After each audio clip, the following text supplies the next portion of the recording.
और ब्रेक के बाद अस्मिता में आपका एक बार फिर स्वागत है। सवालों का दौर जारी है। आइए लेते हैं अगला सवाल। पूछिए आप अपना सवाल। जी, मेरा नाम विकास यादव है और मेरा सवाल वशिष्ठ जी से है कि गांवों और स्टेट लेवल पर किस तरह का काम चल रहा है। गांव में और शहरों में बराबर का काम चल रहा है। गांव में ज्यादा जोर है। शहर में जो हम व्यवस्था 1 लाख में 1 सेंटर की है, गांव में वो व्यवस्था 20,000 पे है। तो गांव पे ज्यादा जोर है। और टीबी अक्सर जो हम सुनते हैं वशिष्ठ जी की दवाइयां नहीं होती हैं, प्राथमिक चिकित्सा केंद्रों पर सुविधाएं मौजूद नहीं होती हैं, जो लोग खबरों में लगाते हैं, उनमें कितनी सच्चाई है? आपको लगता है कि वो बढ़ा चढ़ा के पेश की जाती हैं? जहां तक टीबी का सवाल है, व्यवस्था बड़ी उत्तम है। डिब्बे में पूरी दवाई का पूरा कोर्स है और डिब्बा वही व्यक्ति जिसने खाना है, जिसको डायग्नोज किया, वो ही खाएगा, दूसरा नहीं खाएगा। और व्यवस्था इतनी उत्तम है कि 3 महीने का बफर स्टॉक रहता है। तो दवाइयों का स्टॉक आउट वाली बात नहीं है टीबी में, ऐसा नहीं है। आप नकारते हैं ऐसे? बिल्कुल सिरे से खारिज करते हैं। अगला एक सवाल ले, पूछिए। मेरा नाम सूर्य भूषण है और मेरा सवाल डॉक्टर बेहरा जी से है। सर, क्या आपको नहीं लगता कि स्वास्थ्य के मामले में एक राष्ट्रीय नीति की जरूरत है? अपने तो एक बहुत बड़ा अहम सवाल है। एक ब्रॉड विषय होता है। आई थिंक हमारा स्वास्थ्य ये होना चाहिए, मैं इसमें आपके साथ सहमत हूँ। लेकिन हम तो जैसे कभी, क्योंकि एक बच्चे में मैं ओवरऑल ब्रॉड इशू पे नहीं जाना चाहूंगा अभी। ये लेकिन जो टीबी के बारे में हम डिस्कस कर रहे हैं, मैं तो बताया अगर एक राष्ट्रीय नीति आ जाती है तो कितना हद तक के अच्छा हो सकता है? बिल्कुल, मैं तो आपके साथ में कहा, मैं सहमत हूँ, लेकिन इसमें मैं डिटेल में नहीं जाना चाहता हूँ, क्योंकि ये टाइम नहीं है वो डिस्कशन करने का, ना इसके ऊपर मैं जाना चाहूंगा। मैं अभी इसलिए टीवी के ऊपर कहूँ, हम तो प्रोग्राम तो बनाए हुए, RNTC नेशनल प्रोग्राम तो है ही है ये। इसके लिए तो हमारा डिफाइंड गाइडलाइंस हैं, डिफाइंड प्रोग्राम्स हैं, डिफाइंड गाइडलाइंस हैं। इसके साथ हम काम करते हैं। सो हमारे लिए तो नीति है टीबी के लिए। बाकी जो आपने ओवरऑल सवाल किया, वो बात आपका सही है, लेकिन ये अभी मेरे ख्याल में टाइम नहीं है, ना ये समय है हम इसके बारे में बात करें। चलिए अगला एक सवाल ले लें, पूछिए। मेरा सवाल भटनागर जी से है कि माइग्रेंट्स जो है कितनी बड़ी वजह है टीबी के लिए? टीबी प्रोग्राम के कॉन्टेक्स्ट में इसका कोई संतुष्टिजनक इलाज हम लोगों को नहीं मिल पाया है। इस विषय पर लेकर काफी बात चल रही है और एक जो सबसे अच्छी बात इसमें हुई है वो ये हुई है कि यदि आपको पहले से ये बीमारी है और काम के सिलसिले में आप अपनी जगह छोड़कर कहीं बाहर जा रहे हैं काम करने के लिए, तो आपकी बीमारी का जो दवाइयों का कार्ड है वो आपके साथ भेजा जाता है। जिस जगह पर आप जा रहे हैं वहां कार्ड दिखाकर आप आगे वही दवाइयां आपकी कंटिन्यू उसी तरह से हो जाएंगी। तो अब ये पहले जैसी बात नहीं रही कि आप दोबारा जा रहे हैं, दोबारा रजिस्ट्रेशन कराना पड़ेगा। तो एक मरीज, एक कार्ड, एक नंबर, अब ये पूरी बात शुरू हो गई है। लेकिन समस्या उन लोगों के लिए आती है जो थोड़े थोड़े समय के लिए बाहर जाते हैं, और उसमें भी लोकल लेवल पर अगर देखा जाए तो जो डॉट प्रोवाइडर है, एक समय में ज्यादा दिन की भी दवा अगर आप उसको बताते हैं तो दे सकता है। लेकिन तीसरी जो इसमें समस्या आती है वो उन लोगों की आती है जिनको पहले से बीमारी नहीं है। उनको बीमारी वो ऐसी जगह से आए हैं जहां पर इलाज की उचित सुविधाएं नहीं है, और ऐसी जगह पर काम करने पहुंचे हैं जहां पर उचित सुविधाएं हैं, और वहां पर शायद वो उतने समय तक नहीं रहेंगे जितने समय तक उन्हें पूरा इलाज करने के लिए रहना चाहिए। उनके साथ उनकी इलाज का क्या हो, इसका अभी तक एक पूरा संतोषजनक हल हमारे पास नहीं है। अगला एक सवाल ले। मेरा सवाल डॉक्टर वशिष्ठ जी से है। टीबी एक बड़ी बीमारी है, औरतों में इनकी क्या वजह है और कौन सी उम्र में रिस्क ज्यादा है? देखिए, टीबी बीमारी बड़ी है मगर साधारण बीमारी है, साधारण तरीके से लगती है और साधारण तरीके से ही ठीक हो जाती है। इसका औरतों के लिए कोई खास रिस्क नहीं है। ऐसा नहीं है कि औरतों को ज्यादा होगी और दूसरों को कम होगी, सभी को रिस्क बराबर है। टीबी जो है 100 में से सिर्फ 40 लोग होते हैं जो टीबी को आगे बढ़ा सकते हैं, 60 लोग नहीं बढ़ा सकते। जो 40 लोग टीबी को बढ़ा सकते हैं, अगर 2 हफ्ते की खांसी है और तुरंत जांच करवाते हैं जांच करवाने पे अगर टीबी निकलती है तो दवाई के दायरे में आ जाते हैं, तो 2 हफ्ते के अंदर अंदर उनकी क्षमता टीबी को फैलाने की नहीं रहती।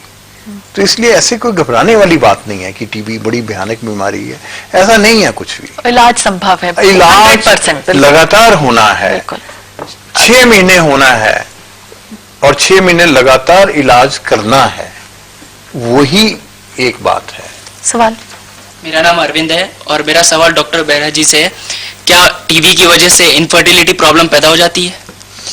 यस, टीबी अगर जो ऑर्गन्स हैं हमारे फलोपियन ट्यूब्स हैं, ओवरी हैं, अगर वहाँ पे टीबी है तो इसमें होती है, इनफर्टिलिटी होती है। और ये एक मेरे ख्याल में एक इम्पोर्टेंट कारण है हमारे देश में, पर्टिकुलरली इन इंडिया। ये इनफर्टिलिटी, टीबी जीवन एक कॉमन कारण है।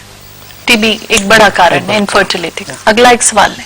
मेरा सवाल डॉक्टर स्वप्ना जी से है, ये अपनी डाइट में शुरू से किन चीज़ों का ख्याल रखा जा सकता है?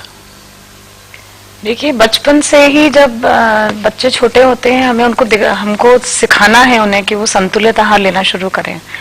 और आजकल बच्चे बहुत फंसी जनरेशन है हमारी, सब्जियां नहीं खानी, फल नहीं खाने, दूध नहीं पीना।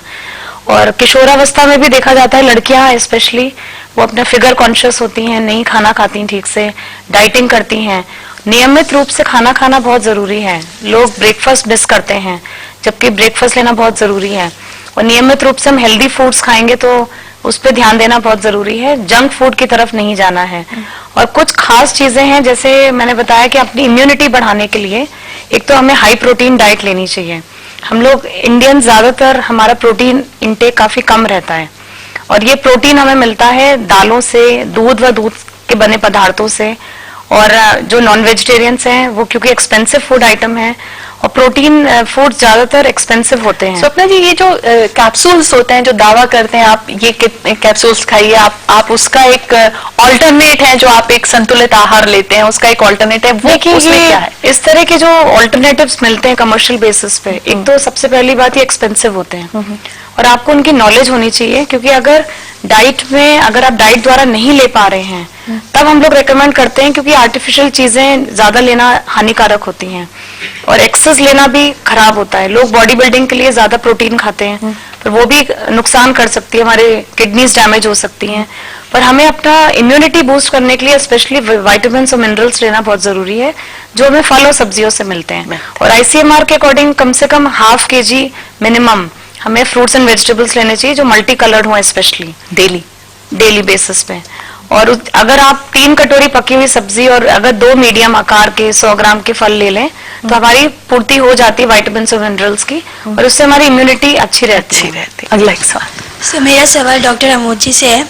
सर, औरतों में किस तरह के केसेस पाए जाते हैं टीबी के? औरतों के साथ सामाजिक समस्याएं बहुत ज्यादा है।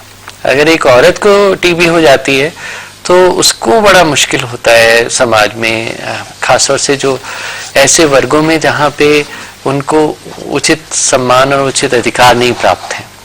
तो ऐसे में कई बार औरतों को पेरेंट्स के पास भेज देते हैं कि नहीं, अब आप ये इलाज करा के भेजो, हम क्यों इलाज कराएं। दूसरा, कई बार जैसा कि मैं कह रहा था कि हाउसमेट्स काम करने आ रही हैं, अगर उनको टीबी हो गई तो कि नहीं, हम नहीं अब रखेंगे आपको, आप दूसरी हाउसमेट को बुलाएंगे। तो वो सब चीजें बिल्कुल भ्रम पे आधारित है, उसमें जरा सा भी तथ्य नहीं है। अगर किसी का भी इलाज 10 दिन अच्छे से हो गया है, अगर 10 दिन भी उसने दवाइयां ले ली हैं, कम से कम वो कीटाणु इतना बीमार हो जाता है दवाई खा के कि वो दूसरे को बीमार नहीं कर सकता। तो 10 दिन अगर हम वो दवा ले लेते हैं तो काम पर वापस उस मेड को रखा जा सकता है। आ सकती हैं वो, और उनका अगर मतलब जांच करेंगे तो हो सकता है कीटाणु दिखे उसमें माइक्रोस्कोप में, पर उसमें इतनी ताकत नहीं बचती कि वो किसी दूसरे मरीज को बीमार कर सके। तो ये बहुत महत्वपूर्ण है कि हम कभी भी स्टिग्मेटाइज ना करें किसी को भी। एक आखिरी सवाल लेंगे, पूछिए। मेरा सवाल भटनागर जी से है कि किन किन कारणों से टीबी हो सकती है? जी, टीबी का कोई मरीज नहीं है तो टीबी एक से दूसरे तक नहीं फैलेगी, और ये वही मरीज है जिसके फेफड़ों की टीबी है और उसकी खकार में कीटाणु उपस्थित है, जो 100 टीबी के मरीज अगर हैं, तो जैसा डॉक्टर वशिष्ठ ने कहा, उनमें से 40 ऐसे मरीज होते हैं। टीबी के अन्य अंगों की जो बीमारियां हैं, उसके मरीज ये बीमारी एक दूसरे को नहीं फैलाते। बिल्कुल, तो सवालों के दौर को हम यही थामते हैं और जानते हैं उनसे उनकी आखिरी राय, जो दिन रात इस दिशा में काम कर रहे हैं। अगर मैं आप सबकी एक आखिरी राय ले लूं बहुत संक्षेप में, किस तरह की कोशिशें अब आपको नजर आती हैं? नहीं, मैं तो वही कहूँगा कि जो हमारा प्रोग्राम है RNTCP, बहुत सरकार और civil society and the private sector, ये सब मिलजुल के हम काम करें। और जो मरीज जिसको, जैसे मैं बता, जो हमारा नारा है, जिसको 2 हफ्ते से ज़्यादा खांसी है, वो जाकर अपना बलगम जांच कराए और डॉट को पूरी तरह कंप्लीट करें। और DOT is the sure cure. Vashishth ji, TB लंबी लड़ाई है, और क्योंकि पहले ही 40% लोगों के फेफड़ों में या उनके शरीर में टीबी के कीटाणु हैं, और इसलिए टीबी का जो स्तर है, इसके खिलाफ जो लड़ाई चल रही है और जिसमें काफी सफलता मिली हुई है, मृत्यु दर बहुत कम हुई है, टीबी का प्रेवलेंस कम हुआ, जो पहले 500 केसेस होते थे 250 के करीब रह गए 1 लाख की आबादी में। जो हम ये प्रयास कर रहे हैं, इसको और भी बढ़ाना होगा और एक लंबे समय तक 30 साल तक लड़ना होगा, तब जाके टीबी पे काबू पाया। अमोद जी, और ये भी जरूर जानना चाहेंगे, जैसे बहुत से लोगों को नहीं पता है कि वो कीटाणु हम सबके शरीर में होता है, बस इम्यूनिटी की जो कमी की वजह से ये हावी हो जाता है, इसके बारे में भी कुछ। मैं यही कहना चाहूँगा कि टीबी से डरे नहीं, उससे लड़ाई करें, और समाज के हर स्तर पे इस पे लड़ाई होने की ज़रूरत है। चाहे वो उसके इलाज की पहचान की बात हो, चाहे लोगों को इंक्लूड करने की बात हो। जिसको टीबी है उसको जरा भी एहसास नहीं होना चाहिए कि वो कुछ उसके साथ गलत हो गया है, या तो ये बहुत इम्पोर्टेंट है कि हमें इस बीमारी से डरना नहीं, हमें इससे लड़ना है, अलग थलग ना करें। भटनागर जी, जी हाँ, यही बात को मैं दोबारा से कहूंगा कि टीबी के रोगी एक अन्य बीमारी के रोगी जैसा ही है, जिसका पूरी इलाज के बाद पूरा उपचार संभव है। इस लड़ाई में हम लोग काफी आगे आ चुके हैं, लेकिन अभी बहुत आगे जाना है, और उसके लिए हम सब लोगों को सम्मिलित प्रयास करने की आवश्यकता है।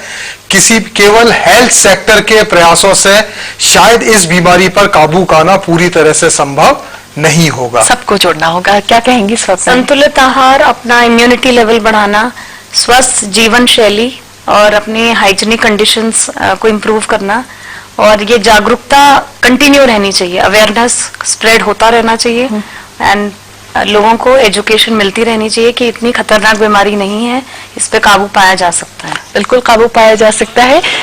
बेशुमार घोषणाएं, योजनाएं, कार्यक्रम, उनका क्रियान्वयन और जमीनी स्तर तक उसका पहुंच पाना, कितनी बड़ी मशीनरी की जरूरत है।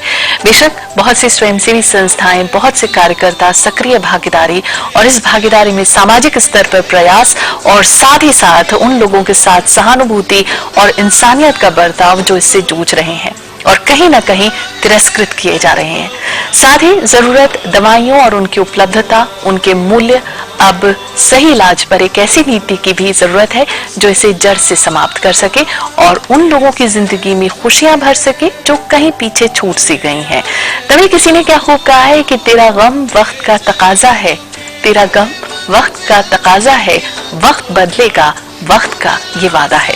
मैं अपने सभी पैनलिस्ट का बहुत बहुत शुक्रिया अदा करती हूँ कि वो यहाँ आए और इस चर्चा का हिस्सा बने। आपका शुक्रिया, ऑडियंस का शुक्रिया कि आपने बहुत अच्छे सवालों का दौर जारी रखा।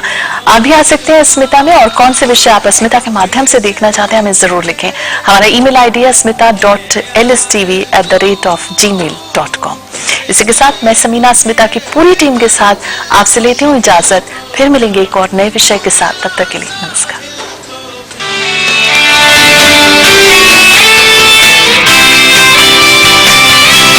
वक्त बदल रहा है, बीता वक्त कुछ और था, आज का वक्त कुछ और है।